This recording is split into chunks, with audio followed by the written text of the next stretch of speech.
Hello everyone, hope all are doing good. போன week Friday ஒரு ஒர்க்னால video போட முடியல. Really sorry for that. So வந்து போன வீக் ஃப்ரைடே ட்ரேட் என்ன போச்சு அண்ட் போன வீக் ஓவராலாக வந்து நம்ம எவ்வளோ ப்ராஃபிட் அண்ட் லாஸில் இருந்தோம்னு சொல்லிட்டு பார்ப்போமா.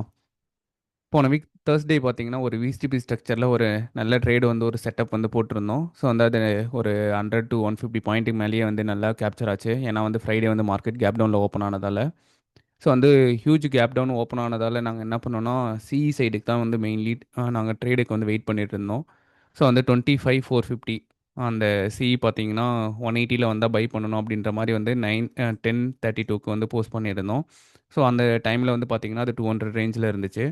ஸோ வந்து நாங்கள் 180க்கு வந்தால் தான் பை பண்ணணும். எப்பயுமே வந்து நாங்கள் லாங் எக்ஸல் வச்சு வாங்குறோன்னா எங்களோட ரிஸ்க் அண்ட் ரிவார்டுக்கு ஏற்ற மாதிரி ஸ்டாப் லாஸ் வந்து எவ்வளோ எவ்வளோ மினிமைஸ் பண்ண முடியுமோ அந்த அளவுக்கு பண்ணிவிட்டு ஸோ வந்து ஷார்ட்டான ட்ரேட் மட்டும்தான் வெயிட் பண்ணி ட்ரேட் எடுப்போம். ஸோ வந்து எடுத்தோடனே நிறைய பேர் என்ன பண்ணுவாங்கன்னா, சரி இங்கேயே கிடைக்குதே அப்படியே அங்கேயே எடுத்துக்கலாமே அப்படின்ற மாதிரி நிறைய பேர் பிளான் பண்ணுவாங்க. ஸோ நாங்கள் அப்படியெல்லாம் வந்து எப்பயுமே வந்து ட்ரேட் வந்து பிளான் பண்ணதே கிடையாது. ஸோ ஒரு சக்ஸஸ்ஃபுல் ட்ரேடர்னால் எப்பயுமே வந்து அதை வந்து பார்கின் பண்ணி தான் வாங்கணும். எந்த இடத்துல இருந்தாலும் சரி, நீங்கள் ஒரு ஷாப்பே போகிறீங்கனாலும் பார்கின் பண்ணி வாங்கினா மட்டும்தான் உங்களால் வந்து கம்மி ப்ரைஸில் வாங்க முடியும். ஸோ அதனால் வந்து வெயிட் பண்ணுறது ஒன்றும் பிரச்சனையே கிடையாது. ஸோ வந்து 10:32க்கு நாங்கள் போஸ்ட் பண்ணியிருந்தோம். ஸோ வந்து எங்களுக்கு பார்த்தீங்கன்னா ஆல்மோஸ்ட் வந்து ஒரு 20 மினிட்ஸ் கழிச்சு தான் வந்து ஆர்டரே ட்ரிகர் ஆச்சு 180ல. ஸோ அந்த டைமில் நீங்கள் எடுத்து பார்த்தீங்கனாலே உங்களுக்கு தெரிஞ்சிருக்கும்.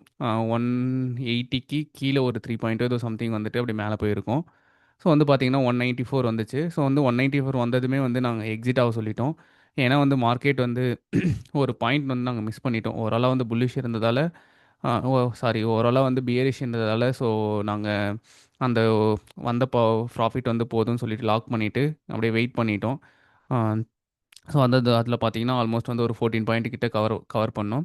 அண்ட் வந்து இன்னொரு ட்ரேட் வந்து சிஇ சைடு. ஸோ வந்து நாங்கள் அந்த ட்ரேட் முடிஞ்சதுக்கப்புறம் சிஇ சைட்லேயே வந்து 25,500 சிஇ வந்து பார்த்தீங்கன்னா நாங்கள் 2 பாயிண்ட் எஸ்எல் வச்சு பண்ணுவோம் இல்லையா. ஸோ வந்து ஆல்மோஸ்ட் வந்து நாங்கள் 14 பாயிண்ட் கேப்சர் பண்ணதால் அதில் 2 பாயிண்ட் மட்டும் ரிஸ்க் எடுக்கலாம்னு சொல்லிட்டு 2 பாயிண்டில் வச்சு பண்ணோம். ஸோ வந்து அது பார்த்தீங்கன்னா ஆல்மோஸ்ட் வந்து 8 to 10 பாயிண்ட் வந்து எங்களுக்கு ட்ரையல் ஆச்சு. ஸோ வந்து பார்த்தீங்கன்னா அது ஒரு 14 பாயிண்ட்ஸ், இது ஒரு வந்து ஒரு 8 பாயிண்ட் கூட வச்சுக்கோங்க. 22 பாயிண்ட்ஸ் வந்து ப்ராஃபிட்டு. ஸோ வந்து அதுக்கப்புறம் இன்னொரு ட்ரேடு, அதே ட்ரேடு 25,500 160ல இப்போ என்ட்ரி எடுத்தோம் இல்லையா. ஸோ வந்து அது 160 ட்ரிகர் ஆகிட்டு 172 வரைக்கும் போயிட்டு அகைன் மறுபடியும் கீழே வரும்போது அகைன் 170ல அந்த 2 பாயிண்ட் மறுபடியும் இன்னொரு 2 பாயிண்ட் ரிஸ்க் எடுப்போம்னு சொல்லிட்டு எடுத்திருந்தோம். அதில் வந்து பார்த்தீங்கன்னா ஒரு 4 பாயிண்ட் கிட்ட ட்ரையல் ஆச்சு. ஆல்மோஸ்ட் வந்து 1700 வந்து அன்னைக்கு ப்ராஃபிட் பண்ணோம். இதுதான் வந்து போன வீக்கில் ஃப்ரைடே பண்ண ப்ராஃபிட்டு. போன வீக் ஓவராலாக எவ்வளோ ப்ராஃபிட்னு சொல்லிட்டு ஆல்மோஸ்ட் வந்து 4 வீடியோஸ் போட்டிருப்போம். ஃபஸ்ட்டு மண்டே வந்து 2K ப்ராஃபிட் பண்ணியிருந்தோம். டியூஸ்டே வந்து ஒரு 2K ப்ராஃபிட் பண்ணியிருந்தோம். வெட்னஸ்டே பார்த்தீங்கன்னா பிரேக் ஈவன் ஒரு 400 கிட்ட லாஸில் இருந்திருக்கும். அண்ட் தேர்ஸ்டே வந்து பார்த்தீங்கன்னா பிரேக் ஈவன் இண்டெக்ஸ் ஆப்ஷனில் ஸ்டாக்கில் வந்து 5,750 கிட்ட ப்ராஃபிட் பண்ணியிருந்தோம். அண்ட் இது ஒரு 1,700 ஆல்மோஸ்ட் வந்து 11,050 கிட்ட வந்து போன வீக்கில் வந்து ஓவராலாக ப்ராஃபிட். அண்ட் அதுக்கு முந்தின வாரம் வந்து ஒரு 40K கிட்ட ப்ராஃபிட் பண்ணியிருந்தோம். ஆல்மோஸ்ட் வந்து ஒரு 51K வந்து லாஸ்ட் 2 வீக்ஸில் வந்து ப்ராஃபிட் பண்ணியிருக்கோம். இதுதான் வந்து போன வீக்கோட அப்டேட்ஸ். அண்ட் அதுக்கு முன்னாடி மொத்தமாக வந்து இந்த மந்தில் குமுலேட்டிவாக எவ்வளோ ப்ராஃபிட் பண்ணியிருக்கோன்றது. தேங்க்யூ ஃபார் வாட்சிங் திஸ் வீடியோ. இன்றைக்கி ஒரு ட்ரேட் அப்டேட் வந்து மார்னிங் அப்லோட் பண்ணுறேன். See you tomorrow morning. Bye bye. Take care.